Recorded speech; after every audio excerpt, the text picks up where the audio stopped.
हर हर महादेव। देखिए, योगी जी जैसा नेता होना चाहिए।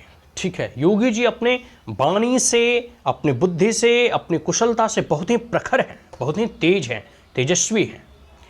उनकी प्रखरता की मैं बात करूं, उनका एक वक्तव्य आया, मैं अधिक जो है समय नहीं लूंगा, उनका एक वक्तव्य आया और वो बड़ा ही जो है कह सकते हो कि मार्मिक चीज को उन्होंने कहा है कि अगर जहां हिंदू मेजोरिटी में है, जैसे एग्जाम्पल भारत का ले सकते हैं कि यहाँ हिंदू मेजोरिटी में है और इसीलिए यहाँ धर्मनिरपेक्षता जो है फलता फूलता है, या फिर सेकुलरिज्म की जो फिलॉसफी है, सिद्धांत है, वो यहाँ लागू है। अन्यथा आप देख लो, विश्व के 50 से भी अधिक या 60 से भी अधिक इस्लामिक नेशन है, कहीं भी सेकुलरिज्म के प्रिंसिपल सिद्धांतों को माना नहीं जाता। आगे वो कहते हैं कि जहाँ अगर 100 जो है हिंदू कम्युनिटी है, वहाँ एक मुस्लिम कम्युनिटी सुरक्षित रह सकता है, लेकिन जहाँ 100 मुस्लिम कम्युनिटी है, वहाँ एक हिंदू सुरक्षित नहीं रह सकता। और इसके साथ साथ उन्होंने कुछ एग्जाम्पल्स को भी कोट किया है। वह एग्जाम्पल के तौर पर आप बांग्लादेश का एग्जाम्पल ले सकते हैं, आप पाकिस्तान का एग्जाम्पल ले सकते हैं, अफगानिस्तान का एग्जाम्पल ले सकते हैं।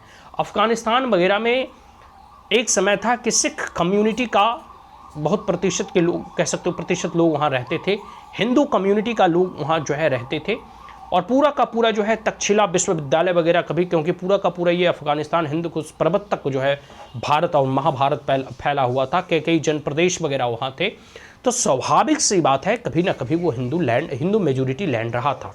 लेकिन जैसे जैसे वहाँ मुस्लिम पॉपुलेशन का एक्सप्लोजन धीरे धीरे बढ़ने लगा, वह ज़मीन जो है एक प्रकार से हिंदू विहीन हो गई, मुस्लिम कह सकते हो का प्रभाव वहाँ बढ़ा, और पूरे के पूरे बुद्धिज़्म वगैरह या जैनिज़्म वगैरह सब चीज़ जो है वहाँ से ख़त्म हो चुका है।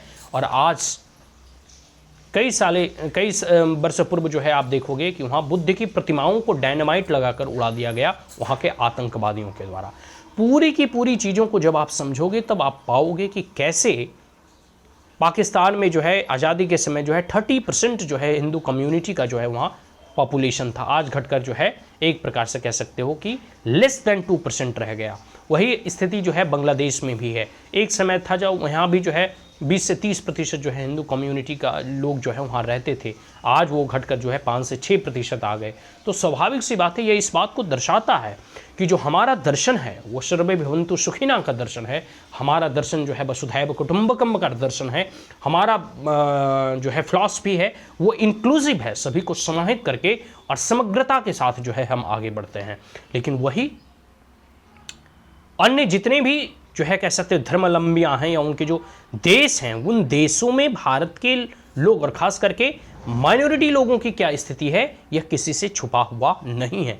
तो इतनी प्रखरता के साथ जब अगर कोई मुख्यमंत्री, और ख़ास करके यूपी का मुख्यमंत्री जब बोलता है, तो उनकी बातों में वजन होता है, उनके पीछे एक तर्क होता है, और वह बातें तार्किक दृष्टिकोण से भी सही प्रतीत होती है, सही मालूम पड़ता है कि किस प्रकार से अगर हिंदू यहाँ मेजोरिटी में है तब तक यहाँ सेकुलरिज्म बहुत अच्छे तरीके से चलता है। और जैसे आप अन्य दूसरे देश में देखोगे जहाँ अदर कम्युनिटी के लोग जो है मेजोरिटी में रहते हैं, वहाँ कोई भी माइनॉरिटी को संरक्षण संवर्धन नहीं मिलता। ये प्रखरता है यूपी के मुख्यमंत्री के भीतर, जो कि अपनी बातों को, अपनी भावनाओं को पूरी स्पष्टता के साथ जो है लोगों के सामने ये रख देते हैं, ताकि लोग जागरूक हों, उनको भी असलियत का पता चले कि आखिर यथा स्थिति है कैसी। और आने वाले भविष्य में अगर हम सचेत नहीं हुए तो हमारा समाज, हमारा राष्ट्र और हमारा धर्म किस ओर जाएगा। आज के लिए इतना ही। जय हिंद, हर हर महादेव।